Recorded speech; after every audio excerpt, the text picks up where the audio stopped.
السلام علیکم دوستو، میں ہوں محمد سجاد وڈل اور آپ دیکھ رہے ہیں یوٹیوب چینل کالا تتر خوشام گروپ۔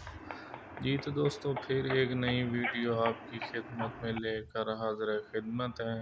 دوستو، آپ کے ہاتھ میں اگر اس طرح کا تتر لگ جاتا ہے جو بڑا بھی ہے، خوبصورت بھی ہے، مستی باز بھی ہے اور بلار بھی ہے، تو دوستو اگر آپ ایسے تتر کو کھلا چھوڑنے پر عادی کر رہے ہیں یا پہلے سے آپ کا تتر کھلا بولنے پر عادی ہے، تو آپ ایسی حرکت سے پرہیز کریں۔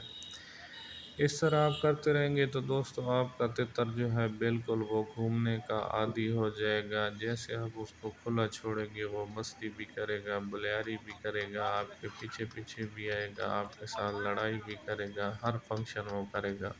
لیکن آہستہ آہستہ وہ پنجرے میں تنگ ہو جائے گا، کیونکہ پنجرہ ایک قید کا پنجرہ ہوتا ہے۔ تو دوستو آپ ایسی حرکت سے پرہیز کرنے ورنہ ایک آپ اپنا اچھا اور خوبصورت تتر جو ہے اس کو آپ اپنے ہاتھوں سے گنوا بیٹھیں گے۔ تو دوستو میرا تو مقصد یہی ہے، آپ کو بنیادی چیزیں بتانا۔ ویڈیو اچھی لگی ہے تو لائک کر دیں۔